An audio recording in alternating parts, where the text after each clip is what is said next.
Forgive me for my wrongs, I have just begun. Ain't no mercy, ain't no mercy. Huh.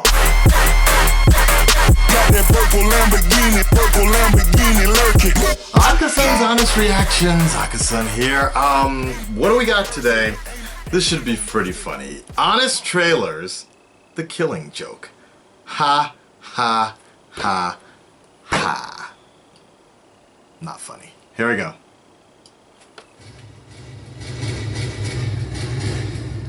Where am I? There. From the division of Warner Brothers that's still making good superhero movies comes the adaptation of the best Batman Joker story of all time, which should have been amazing, but somehow ended up including this. Wait, is he with Batgirl? Oh man. Oh, that is so wrong on so many different levels. The Killing Joke. I'm gonna talk about that in a little bit. The joke is on us in this wannabe edgy misfire that looks like a fan-made Flash animation. And sounds like some of the actors read their lines at gunpoint. Hello. I want to talk. I'm sorry. No. In a movie that brings DC cinematic level storytelling to DC's animated universe, plus a dash of Lego Batman for good measure. You haven't been taken to the edge yet. Darkness! The Abyss. The place where you don't care anymore. Where all hope dies. Experience the long-awaited adaptation of the 48-page comic. I'm gonna talk about that later, with a 40-minute intro tacked on to beef it up to feature length. Yeah. Where is he? That takes the greatest Joker story ever told and adds all these new non-Joker characters like a generic mob boss. Capiche? His dumb nephew with his dumb nephew name. His name is Paris. Paris Franz. You're kidding. And a 90s sitcom writer's idea of a gay person.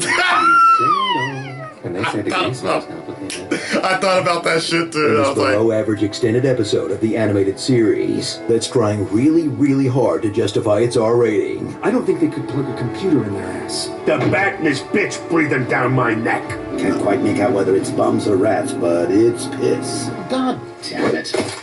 Fans loved the Killing Joke comic for its twisted Batman Joker storyline and criticized it for glossing over Barbara Gordon's victimization and torture. Now, Warner Brothers is fighting fire with gasoline by adding even more Batgirl, except now she also gets roofied. You've got maybe 10 seconds to bedtime, baby.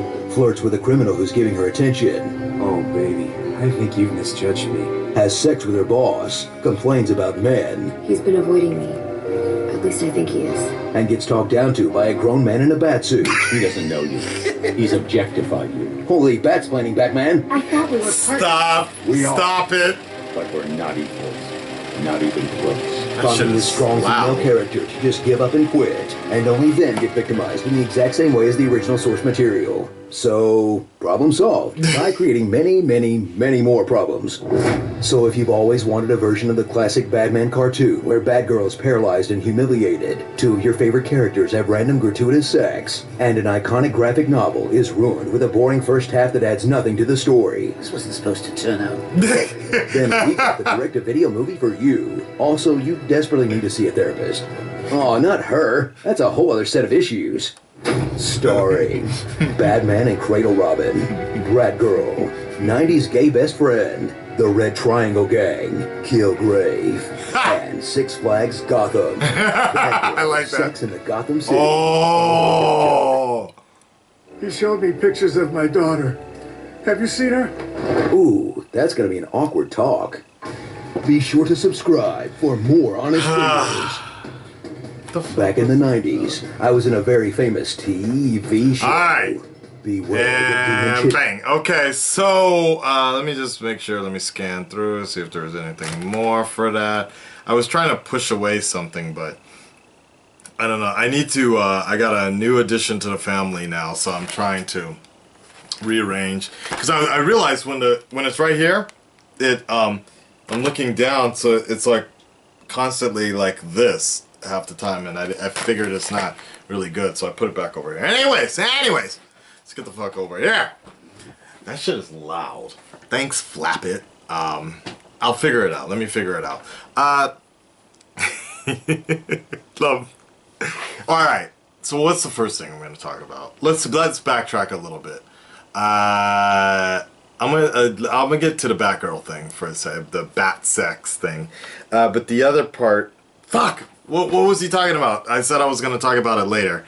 It was not the rated R part, trying to extend it looked like I completely forgot what the other point was going to be. If I think about it, I'll get it to you. So let's just get right into it. So the character is held at gunpoint. Maybe that was the point I wanted to talk about. Was hello, I want to talk. I'm gonna put that one on just the way Alan Moore's writing is, because I thought about this as well. I thought. And I think I said that if you haven't seen it, I did a full reaction to this entire show, feature. And I was saying how a lot of what was written, like this is one of the main reasons, guys. I mean, you guys might hate it, but Alan Moore cannot support a lot of... Shit is fucking noisy, dude. Okay, Instagram. Okay, maybe I'm gonna have to turn it off. All right, good. That's one of the reasons Alan Moore, he can't, he has a point. A lot of his shit does not translate very well outside of the means he created it for. So I was wondering about that. I was just like, it was like, damn, this is really lengthy. And I'm like, Mark Hamill must be fucking really stretching it in the booth. And Andrea... I think her name is Roman something, Andrea. The casting director was probably like, how the fuck do we get this shit translated correctly? And the other thing that I thought, the Flash animation, I mean, that's the way that it was drawn. And I respect DC for trying to at least do, but I get that there's a problem. The last good animated DC animation I saw, in terms of the movement, and it wasn't even Flashpoint Paradox. Flashpoint had some moments, but I still thought it was like it looked like Flash animation. It was Crisis on Two Earths, I believe. That one was the fucking best one I've seen in the last one, where Wonder Woman's taking that dude down, and she was like, woo, she did a fucking angle lock on this dude, or Superwoman, and was like, submit! I was like, yo!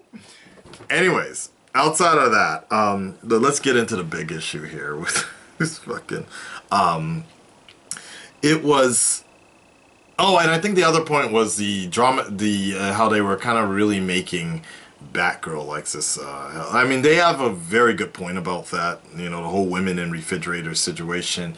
But I also see where the reason they added that extra stuff is they were trying to build stories. Like, if you really think about the Killing Joke, the story itself, it's short. It's really short.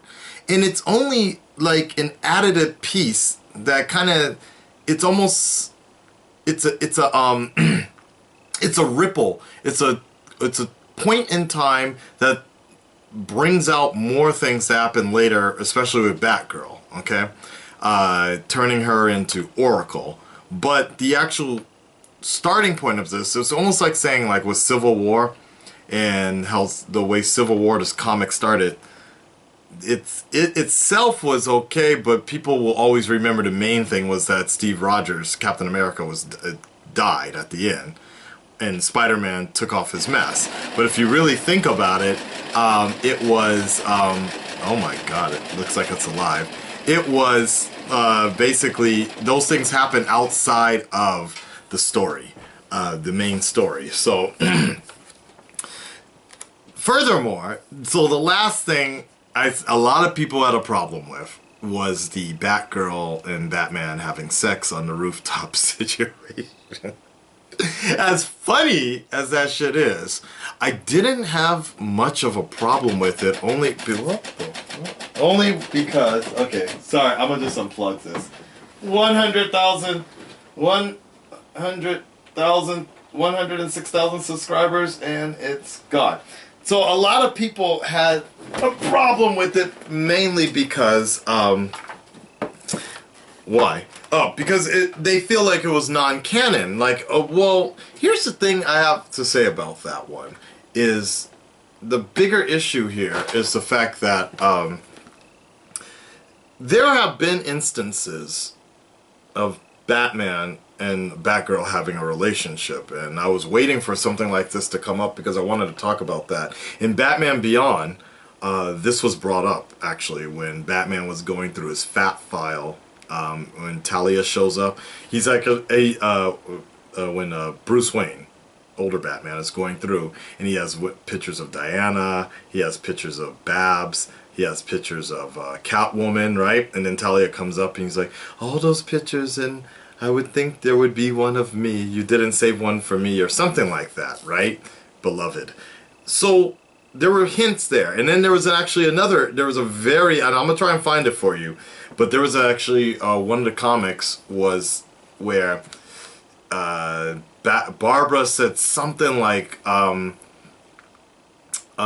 she said, I'm 4 weeks pregnant or some shit like that. 4 weeks late. I don't know. She was like, I'm 4 weeks pregnant, and Bruce was like, oh, I'll tell Dick that, congratulations. And then she was like, Dick's only been back for 3 weeks, like that. So there's been, and even back then I was kind of like, the fuck? But see, Dick was actually around in that universe, so I was kind of like, what the hell?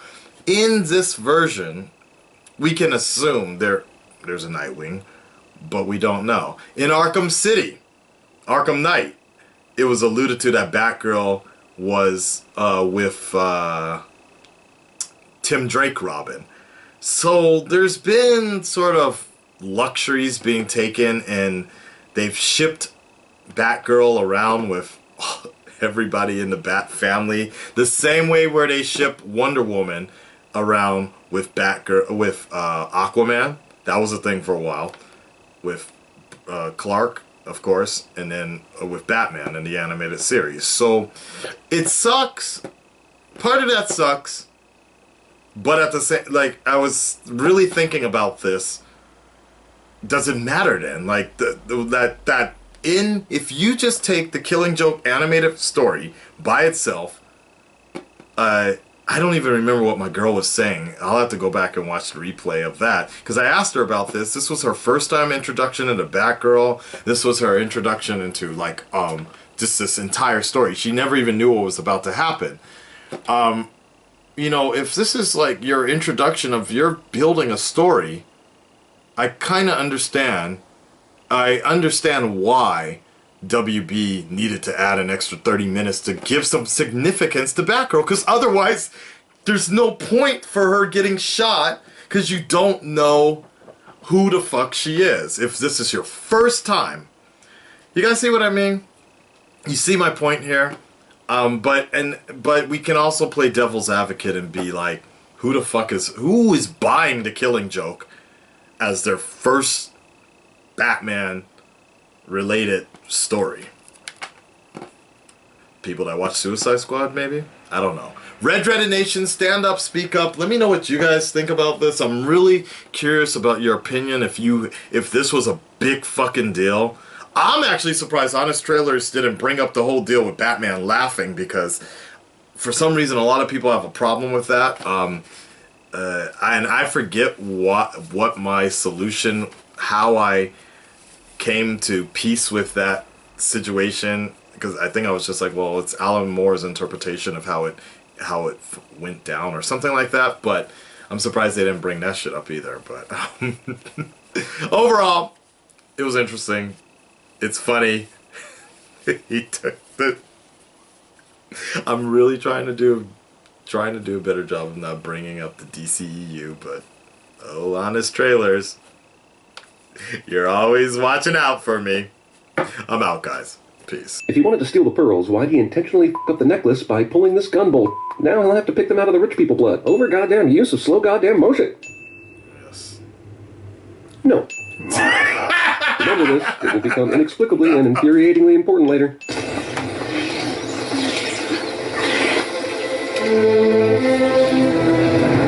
What? Also, confidence building bat tornado. A beautiful lie. Ben Affleck describes It's a this movie in one dream. sentence.